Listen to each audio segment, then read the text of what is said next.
This is the American Forces Network, Europe.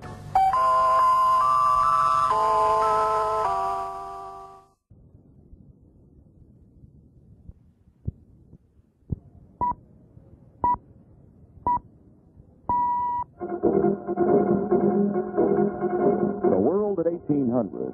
A detailed summary of late news developments from the wires of the AP and UPI on this second day of August, 1971. From the AFN Europe Central News Desk in Frankfurt, here is David Minus. Good evening. Apollo 15 astronauts David Scott and James Irwin are about set for blastoff from the surface of the moon at this hour. The schedule calls for them to fire the booster in 11 minutes from now, and AFN will resume live coverage of the astronauts' activities immediately after this newscast, and abbreviated World at 1800 at 1806 hours. The two moonwalkers concluded their third and final excursion this afternoon after 4 hours and 45 minutes. The EVA was shortened by more than 1 hour to provide Scott and Irwin more time to prepare for leaving the moon and returning to the mother craft Endeavour, being flown in moon orbit by Alfred Worden. The Falcon lunar lander is scheduled to dock with the Endeavour at 20:09 hours this evening. AFN live coverage of that will resume at 20 hours or after the news at 20, depending on when the coverage is relayed overseas by AFRTS Washington. But that docking is scheduled for 20:09 hours this evening.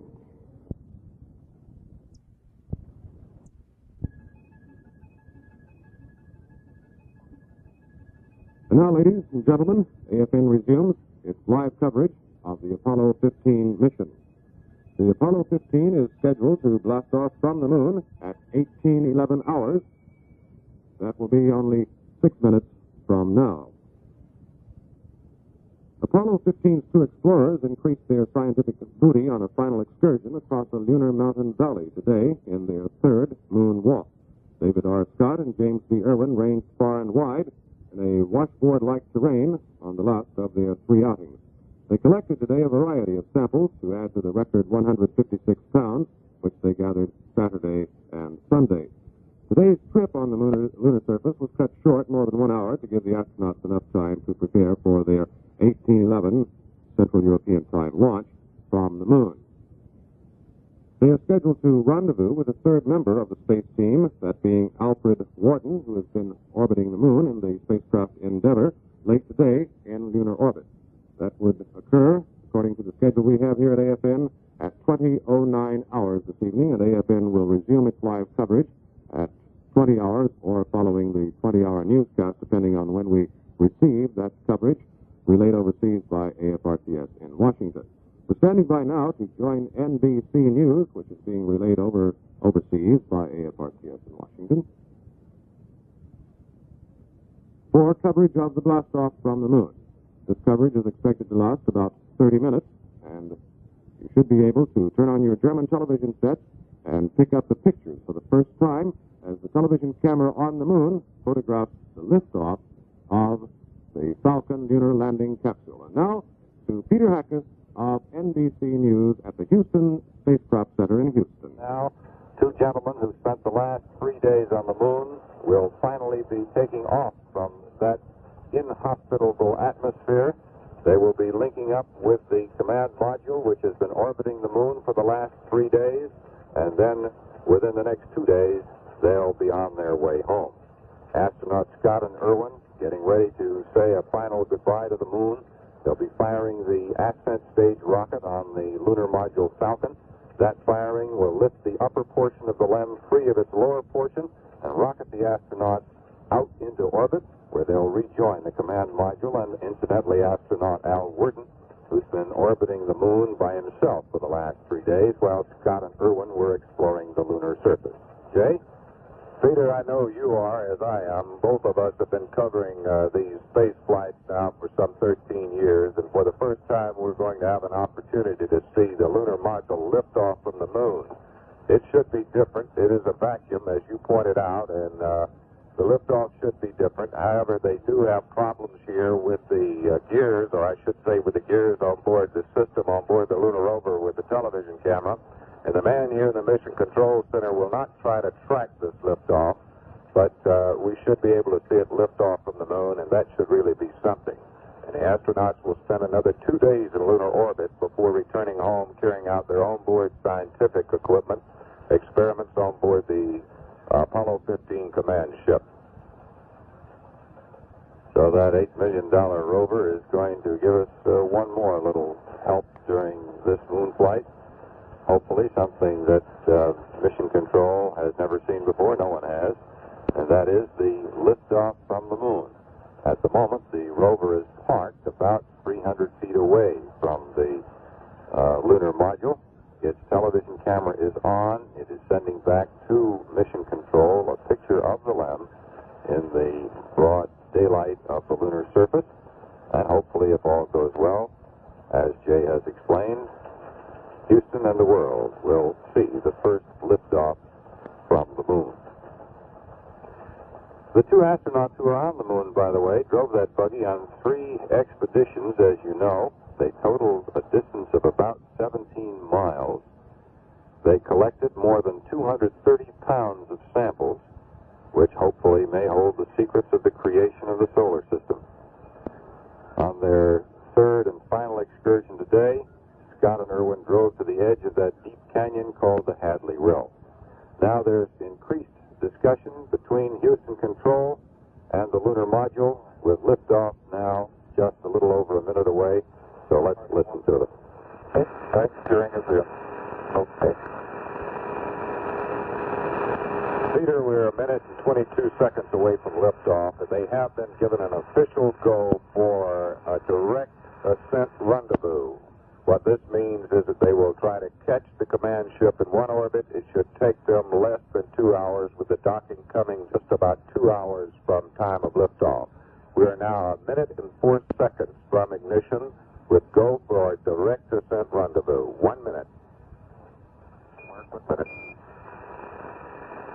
2 minutes. Master arm is on. I have 2 lights.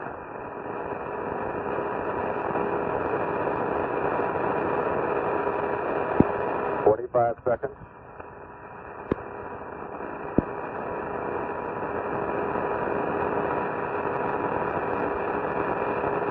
Awaiting the final chapter in this thus far very successful lunar voyage.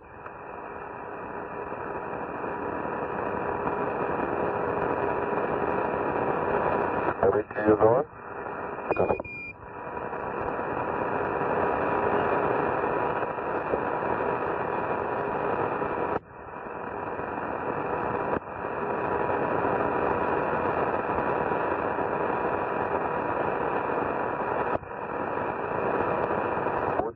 Engine arm basket.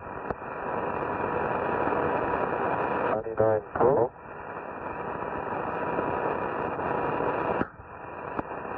Liftoff, automatic. And there we've had liftoff from the moon, and someone, presumably in Mission Control, is playing the Air Force song. These gentlemen, of course, all officers in the U.S. Air Force. The television picture, as it came through Houston, was absolutely beautiful. There seemed to be no problem whatsoever. It took a total of about 4 seconds, and there it was. Now it'll take them, as Jay explained, 2,400 feet, about another 2 hours for the link-up to take place.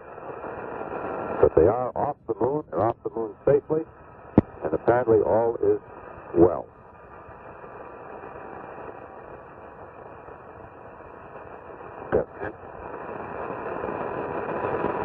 Very little dust kicked up, of course, because the Falcon, you go at 1 minute for auto start, normal shutdown.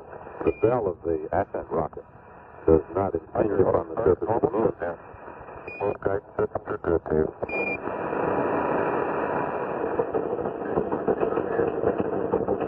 And so, with a successful liftoff from the moon, astronauts Scott and Irwin now racing to catch up with the orbiting lunar command ship, that is to say the Endeavour.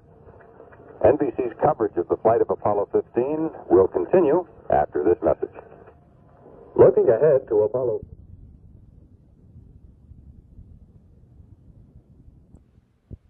16 crew to place a small container outside the command module during the extravehicular activity planned during the return from the moon.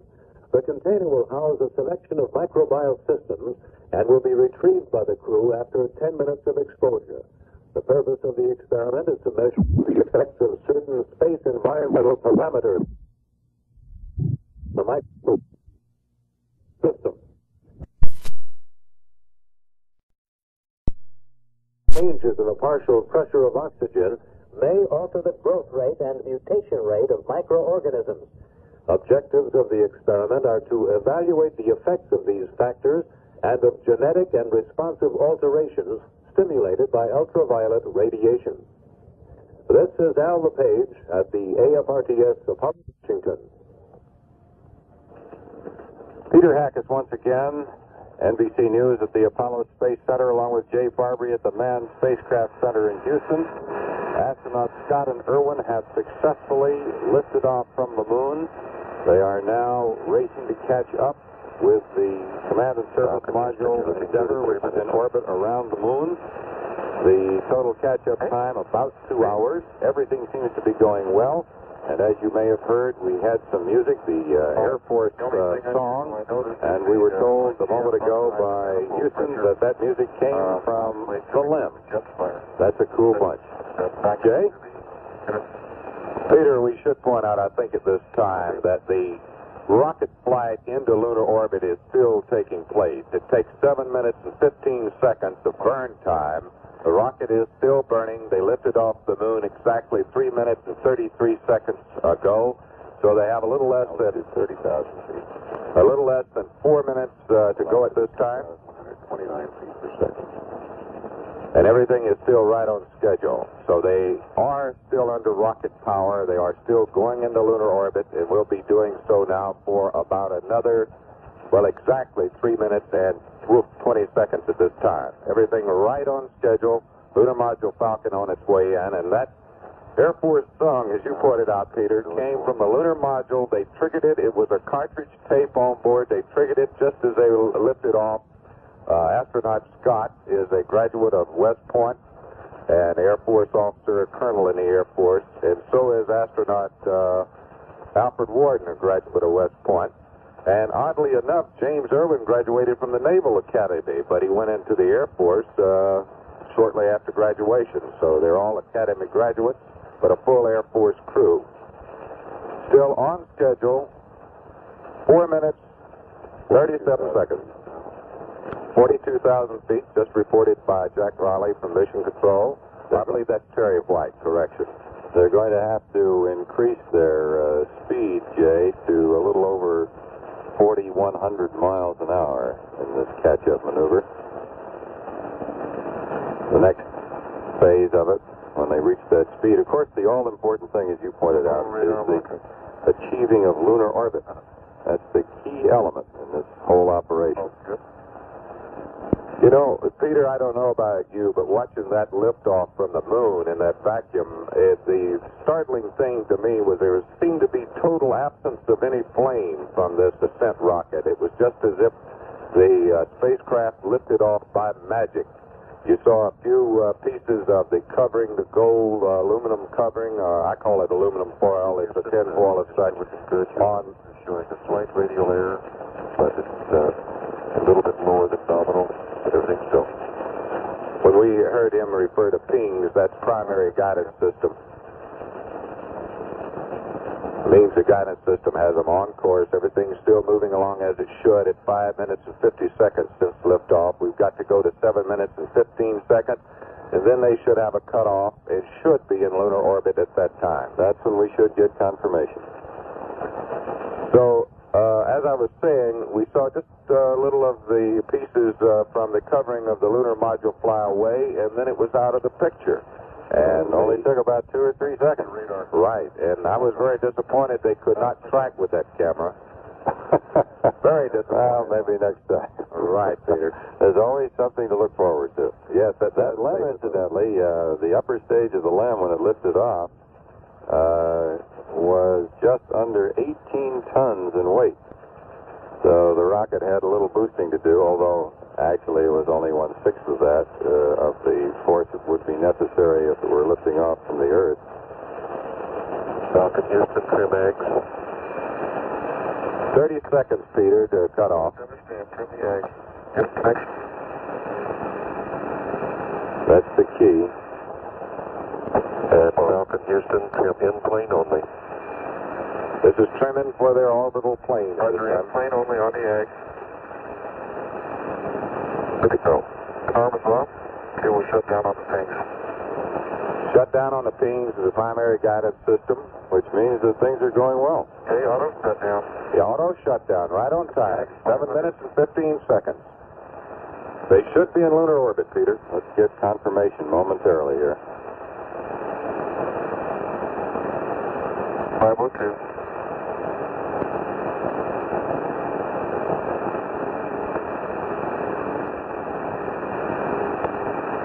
Arm.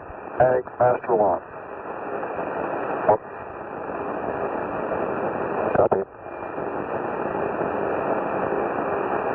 Okay, you got a master alarm on the egg, but we trimmed the egg. The AGS is the automatic guidance Stand system. by for a tweaker trim. Okay. That's the self-test, okay? Ping says it's in a 40.6 by 8.9. 40.6 by 8.9. They wanted 9 at the low point. Copy. Guidance still looks good to us. And they wanted 46. Okay. So they're a tad low on their upper point of their orbit, but right on, it appears, within just 0.2 of a mile on their low point. So certainly nothing that can't be corrected. Certainly not, Peter. They should be moving ahead now. Copy. Okay, I understand. I still looks good. Of course, there are two means of correction here. One can be with the spacecraft, the command and service module, if necessary. Or they can do it themselves. Falcon Houston, no tweak. No tweak, Houston. Well, they're right on their plane. Roger, no tweak, thank you. Tweak means that if they need to move the plane over the orbital track around the moon to be directly under the command module, they can. Locked up on the VHF at 127. Hello, Endeavor. Okay, I understand. 127 now. Command ship is right ahead of them. Roger, go ahead. Okay, we're pitching up the radar track attitude. We didn't get a lock on the way up. We'll give you a call as soon as we get locked up. Okay, I was watching for that, and I'll let you know. Another important milestone. The LEM has been picked up and is being tracked by the command and service module on the radar. He said there that they did not get a lock on with the radar, but that's not important at this point.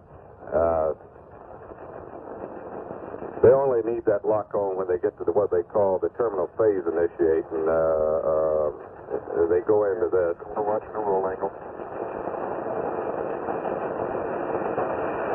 Falcon Houston, we have you at a 42 by 9. You're looking good. 42 by 9. Okay, 42 by 9. They wanted 46 by 9, but...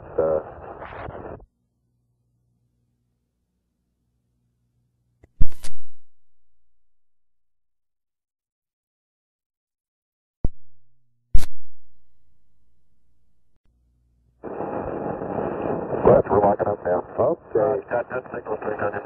Radar lockup. So they're in good shape. Roger. The final link up ought to come, I suppose, let's see, within 2 hours from now. It's scheduled for... 117 now, 117. A little after 3 Eastern Time today. Endeavor Houston, we're ready to uplink you. Should come precisely at... Go ahead. You've got fluid accept. Precisely at 6 minutes past 3 p.m., the actual docking. However, they'll be in the rendezvous phase where they will be flying formation for about 20 minutes prior to that.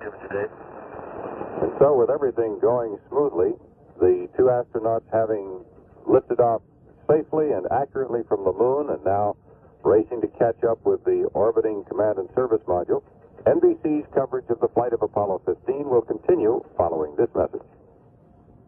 The world is witnessing the flight of Apollo 15, man's latest effort in the conquest of space.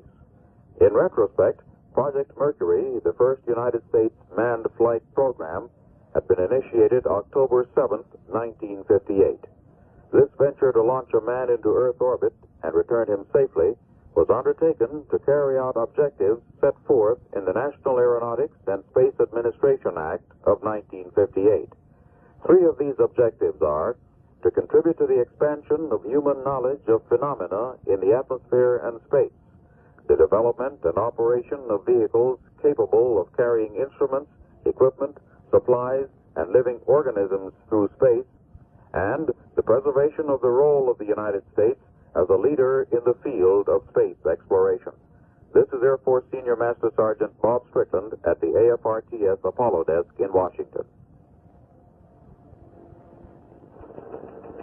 So they're playing catch-up ball now. This is Peter Hackess at the NBC Apollo Space Center, along with Jay Barbree at the Manned Spacecraft Center in Houston. Astronauts Scott and Irwin catching up to the orbiting Endeavour with astronaut Al Worden aboard. Everything going smoothly thus far. Just before liftoff, a minute and a half before liftoff, Worden aboard the Endeavour passed over Hadley Base and told those on the moon that he had them in sight, which I'm sure must have been a comforting message. And as we said, and as you heard, as they lifted off into the lunar sky, Scott and Irwin started a tape recording of the Air Force song, Off We Go Into the Wild Blue Yonder, indicating not only success, but they are both Air Force officers. Okay? Well, Peter, as you said, everything is right on schedule, as the British would say at this moment, and everybody couldn't be happier here at the Mission Control Center.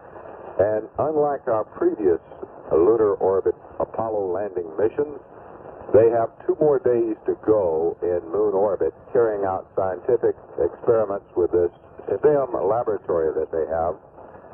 They are to leave the moon orbit at 5:18 p.m. Eastern Time on Wednesday of this week, and will return to Earth on Saturday afternoon. I have a distant TPI for you, sport. More engineering information going up, Peter, with everything on schedule. They should be docking about 6 minutes past 3. Okay. Eastern Standard Time. Little TPI at Engle. Delta V at 66.3. Delta VY at 7.8. Delta VZ minus 31.2. Total 73.7. Well, as we said, this is engineering data going up primarily for their computers and for this rendezvous. And almost along the line of sight for TPI. You can omit the roll maneuver for TPI, your choice, and you will undoubtedly break lock. Well, what this means is that it's right on schedule, and they're on the precise orbital plane, which they're directly under the command ship. So, Peter, I'll give it to you. Everything's going fine. Thank you, Jay. As Jay Barbree pointed out, everything has worked perfectly during this launch from the moon. There is one other activity which will be of some interest later on today. Of course, the docking and link-up is most important. That's due for 3:09 p.m. Eastern Time. The final event of the day of some interest, just past 9 o'clock this evening Eastern Time, the ascent stage, that is the part of the lunar module which the 2 men are now riding, will crash into the moon. It was all programmed so that the engineers, the scientists who are watching the seismic gadget, which was left on the surface of the moon, can get a better idea of what the moon is made of, how thick it is, and various other seismic information. So, at this point, the top part of the lunar module is on its way to catch up with command and service module. The takeoff from the moon has been letter perfect. That's the story on Apollo 15 to this moment.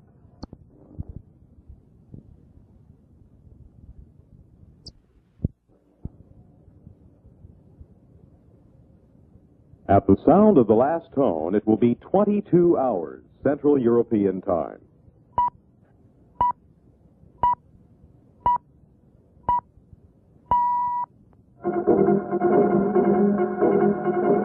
at 2200. A detailed summary of news developments from the wires of the AP and UPI on the second day of August, 1971. From the AFN Europe Central News Desk in Frankfurt, here is Bob Andresen. James Irwin and Alfred Worden conduct a series of scientific experiments. Tomorrow they will blast out of orbit around the moon to begin the 250,000-mile trip back to the Earth and a scheduled splashdown in the Pacific north of Hawaii Saturday. The color television cameras, pictures of the Apollo 15 lunar excursions and the liftoff from the moon will be used Friday to give the world a look at a solar eclipse. At that time, the Earth will pass between the sun and the moon, and scientists hope to use a remote-controlled TV camera to provide a spectacular view of that event. The batteries used to power the camera are expected to last for about 2 weeks. Spaceship finally. At the sound of the last tone, it will be 18 hours, Central European Time.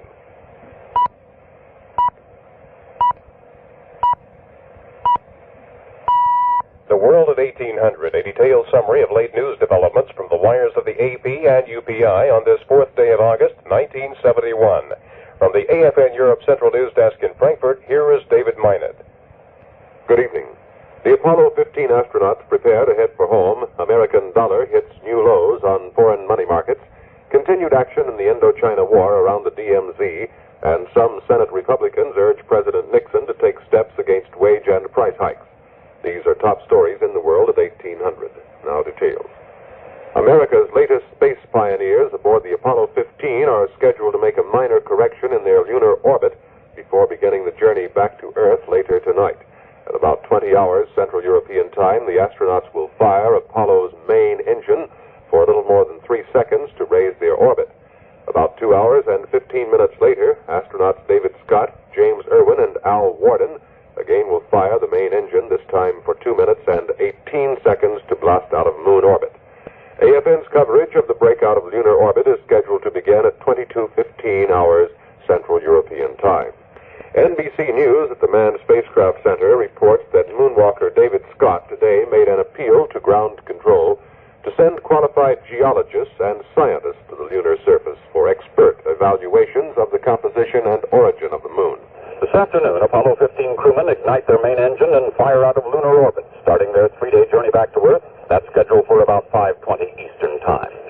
Before they leave Moon's gravitational pull, they'll launch a sub-satellite, which will swing around the Moon for at least a year, bleeping back information on the Moon, the Sun's energy, and the magnetism of the Earth. Scientists in Houston are excited about the information Scott and Irwin collected on the Moon. After the latest of many congratulatory messages to Scott and Irwin, Colonel Scott sent his compliments to the men in Houston. Yes, sir, and I hope someday we can get you all up here, too. I think we really need to have some good professional geologists up here. And as a matter of fact, good professional scientists of all disciplines, not only in lunar orbit, but right on the surface, because you all would just really have a field day with your backgrounds and what you know. There's just so much to be gained up here. Scott, Irwin, and Worden's last day in space before heading back to Earth this afternoon. Wilson Hall at the NBC News Apollo Space Center.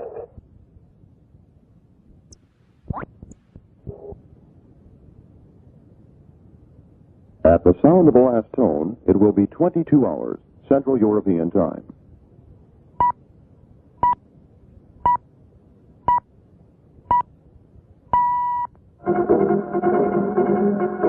The World at 2200.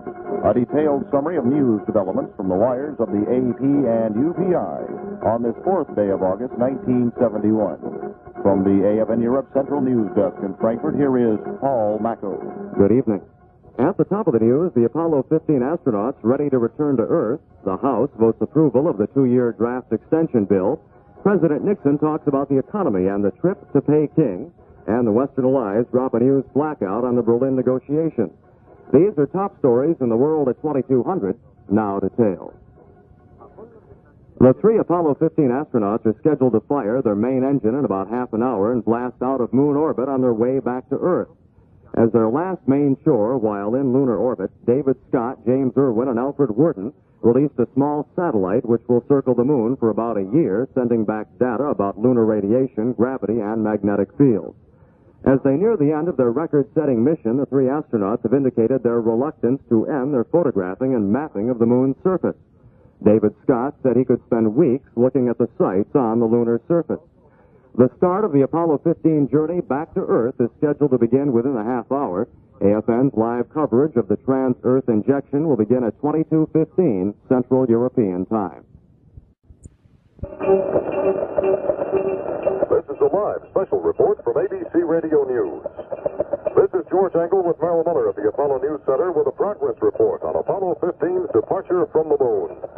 Apollo 15 is now behind the moon after 474 orbits of the moon and preparing to set course for planet Earth. There are no communications between Mission Control in Houston and the Endeavour now. At last contact, all was well. Apollo 15 was ready to fire up Endeavour's main rocket and leave moon orbit. My colleague Merrill Mueller. Command ship Endeavour now is behind the moon, finishing its last revolution of the moon, the 73rd revolution, and is about to fire its main rocket engine and head home. This is the way astronaut Joe Allen, as Capcom in Houston, gave the word to Dave Scott in Endeavour just 19 minutes ago. Hello, Endeavour, this is Houston.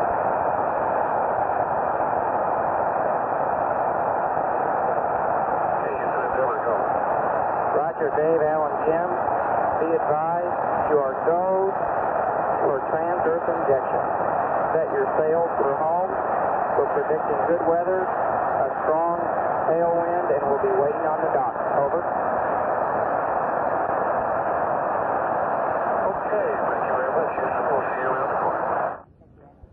And Endeavour will fire the main engine in just about 6 minutes, and the reference to a strong tailwind is that engine power has been increased for this burn to a kick of about 2,070 miles an hour to give Endeavour the 5,800 miles an hour speed it needs to escape from the moon's gravitational field. We'll get on to that in just a minute, but it has been a very quiet and very busy day in space. George, bring us up to date.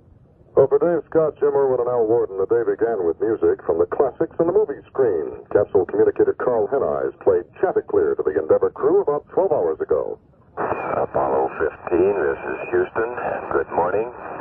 Apollo 15, this is Houston.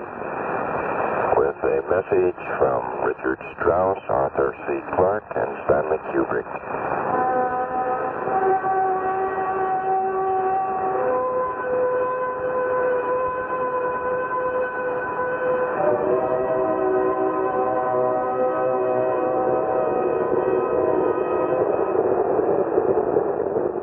As the drum beats of Richard Strauss' Thus Spake Zarathustra faded out, the astronauts radioed down at Chipper good morning. About an hour later, Dave Scott had an earnest radio conversation with a geologist down at Mission Control in Houston, the geologist Dr. Leon Silver. Scott told Silver about the weekend of moon tours from Hadley Base. I think Jim and I both felt quite comfortable when we got there about looking around and seeing things. I just wish we had more time because, believe me, there's an awful lot to be seen and done up there. Yeah, we think you defined the first site to be revisited on the moon.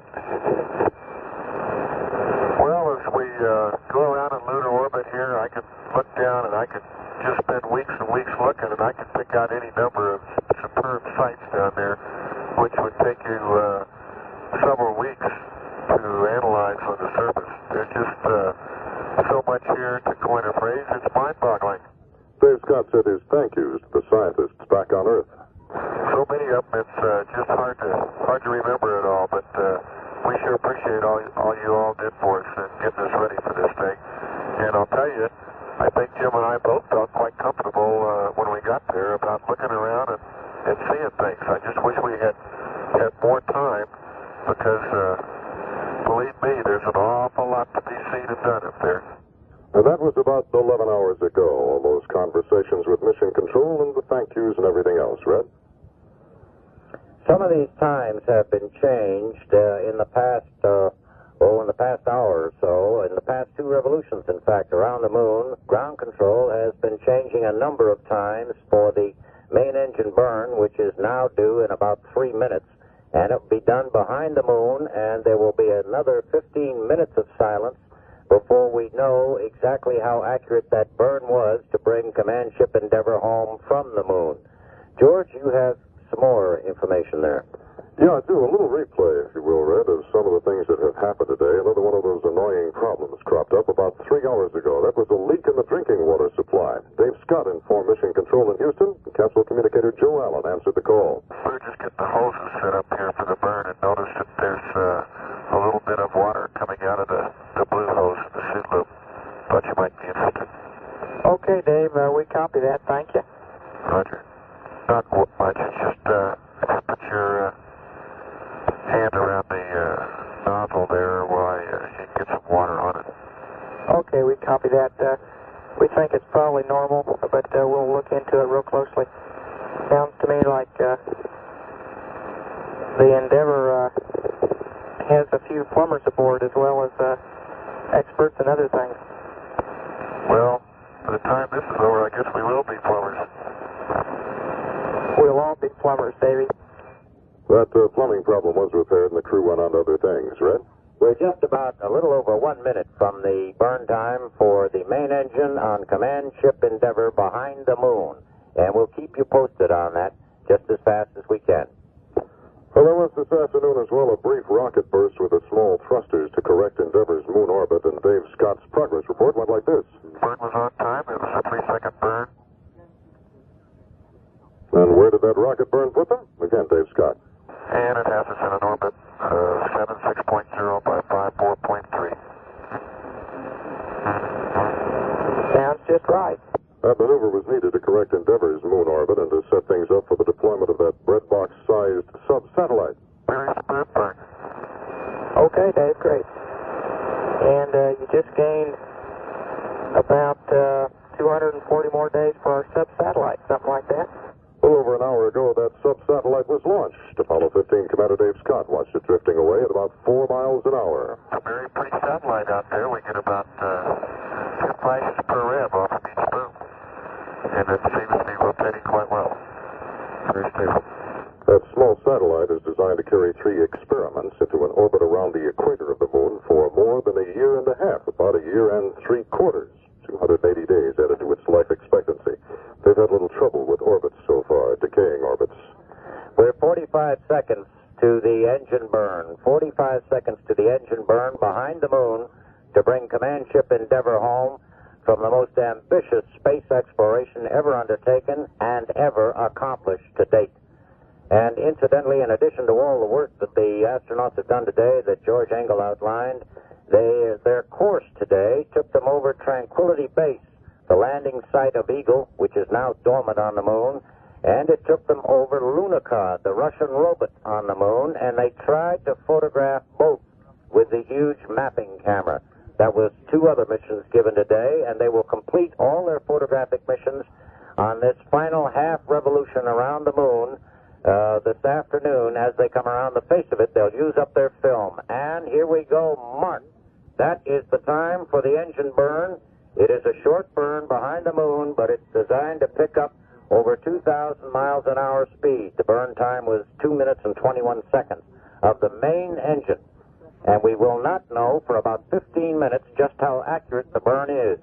However, the ground controllers told Endeavour a little while ago that their burn plan was plotted to make them 14 seconds late in reaching the aircraft carrier Okinawa off Hawaii Saturday afternoon. So far, everything is still going well with this mission. As the Endeavour went around the moon and signal was lost this time, everything was fine. You heard just a few moments ago Joe Allen saying tally-ho, more or less, and wishing the astronauts a wind at their back. Reference to that extra rocket burn. 2 minutes and 21 seconds is the duration of the rocket burn, the main engine thruster of the command and service module, or if you will, the Command Ship Endeavour. By the way, I called it an aircraft carrier. It carries only choppers. They call them LPDs. I better get my Navy up to date. LPH, yeah. Landing platform Hilo, I think that means helicopter. A brand new design in the modern Navy. Well, brand new at least in the last 10 years. We won't go into any history on that, really. This is going to be the most northern pickup in the Pacific since Gemini 8, which, as you know, was an emergency landing. faulty rockets. It went wild in space. And they got it down, and the two gentlemen involved were Neil Armstrong and Dave Scott. But this landing will be just a little less than 300 miles northwest of Hawaii. Very convenient, very close, and it means a fast transfer home from the choppers to the carrier to Houston, and no quarantine. I was rather impressed today, as long as we have a moment to talk while that burn is on and before it completes, about Dave Scott, who is a professional pilot, inviting the scientists, the geologists, and the other scientists who've been working with Mission Control in Houston to come on up and explore the moon. With their experience, their know-how, they can get a great deal more out of it than he could, although Dave Scott himself is an expert geologist. Red? 12 minutes to acquisition of signal. 12 minutes before we hear one way or the other. There will be a difference in time if we have a good burn, that is, if the rocket firing was on time. We'll be hearing from the Endeavor about 37 minutes after the hour. If not, it'll be 12 and a half minutes later that we'll hear, which will mean, of course, that Endeavor is in a lower orbit. This is Apollo 15, just rifling through some of the earlier missions, Red. They're going for a 65 mile, they are on now a corrected 65 nautical mile orbit around the moon. And of course, in firing the engine behind the moon, they immediately begin to lift out. But there is still a certain amount of gravitational pull, and they come around the corner, as they call it, still basically within the range of that pull. But the minute they're over the face of the moon, they begin to pull away toward the Earth in a great looping course. Incidentally, Endeavor, coming away from the moon, again sets another record. It's still at a weight of 17.25 tons.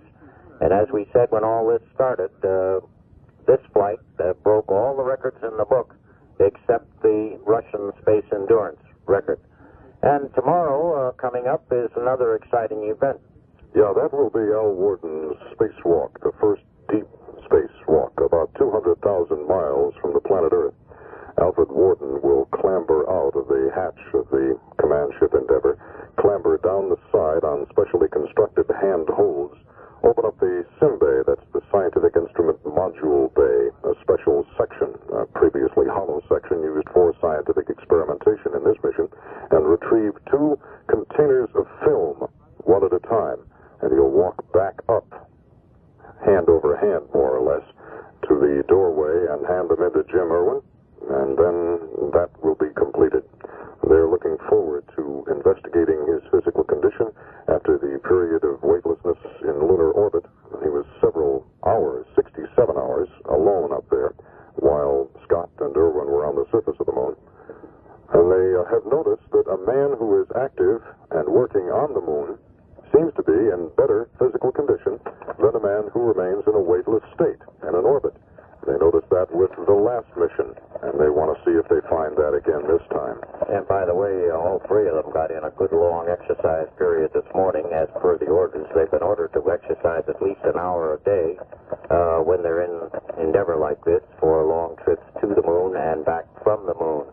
And if you have the idea that Al Worden's picking up a couple of tourist camera cassettes, forget it, because these are big metal boxes. In space, they will be absolutely weightless, of course, but on the Earth, one weighs a little over 70 pounds, and the other one weighs a little over 60 pounds. One contains some 1,700 exposures for the panoramic camera, and the other one contains about 3,600 exposures for the mapping camera. Add all that to the chemical information monitored by the various scientific instruments in the Endeavor's sim bay, as they call it, and you've got a terrific amount of science about and from the moon. And also the 228 pounds of moon rocks. 228.7 is the latest calculation from Mission Control in Houston. That's the biggest haul of moon rocks ever brought back down to the planet Earth.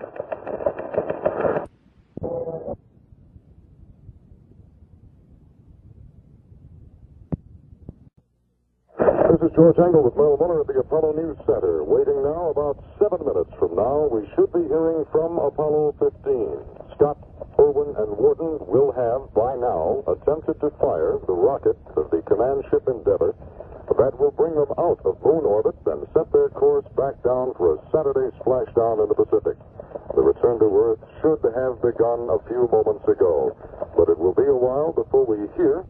The timelines have been a bit delayed. The corrections of orbits, the decays that they had not expected, possibly because of the mass cons on the surface of the moon, those great concentrations of mass that seem to have a gravitational or pull effect, have changed the orbit several times. There have been a few corrections. Everything is within reasonable and tolerable limits.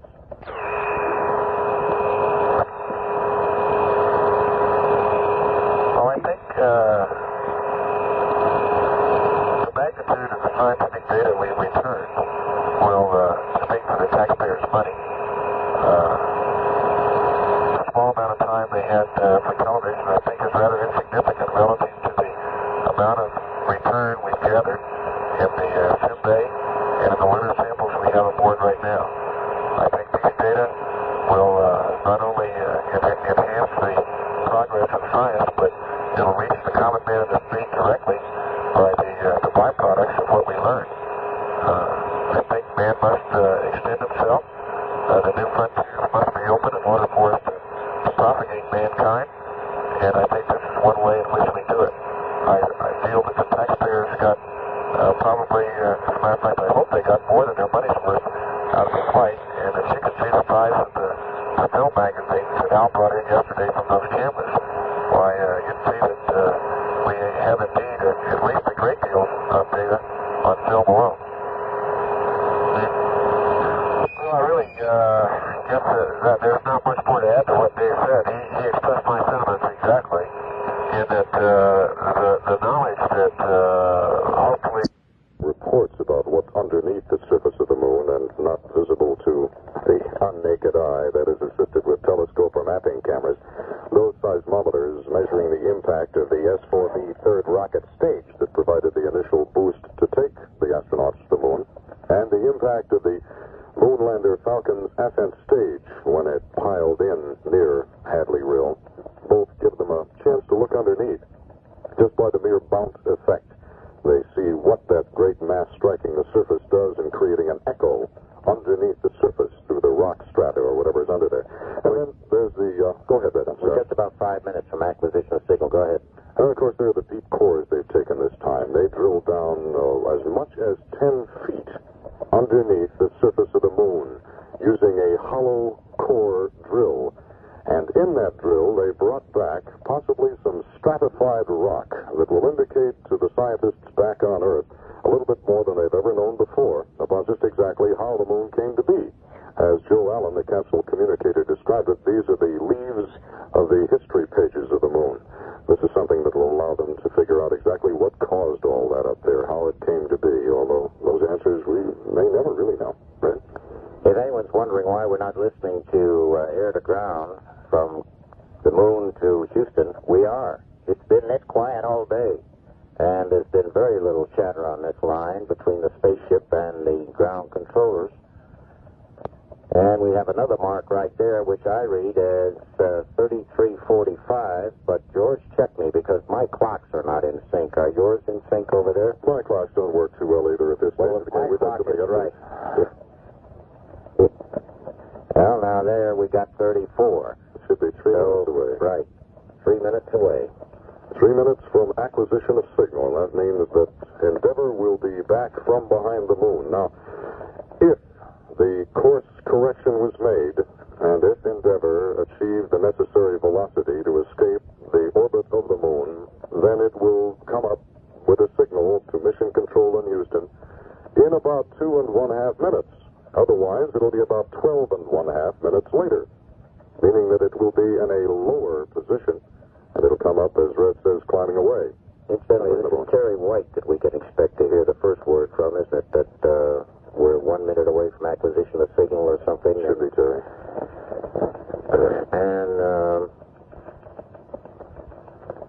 And except, as usual, the first thing we should hear is that massive sudden wave of static which comes on the carrier from Endeavor to Earth, and which is the thing, of course, that the tracking dishes tune in follow on. control at 224 hours, 1 minute. Very We're right. now about 2 minutes away from reacquiring radio contact with Endeavor, assuming the Transearth Injection burn went as planned.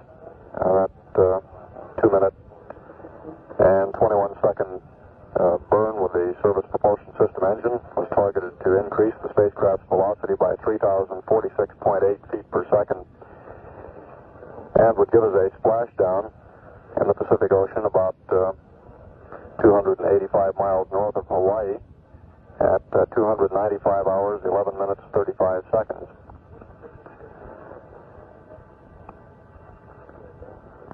I believe he's wrong on that. We're about 1 minute now from the scheduled acquisition time. I believe that is Doug Ward, and I think he read the splashdown time off the flight plan, but it was corrected this afternoon. 2 seconds difference. We got another change. Apparently he's got a new correction. They've been correcting and changing these figures. It is Doug Ward doing the voice. They've been changing the shift, apparently, since the flight shift has given the last instruction, and now it's a coasting ride back to Earth, starting off slowly and picking up and slowing down on some speed first, and then picking it up and really... We're about 30 seconds now from our expected acquisition time. Here comes this about on time.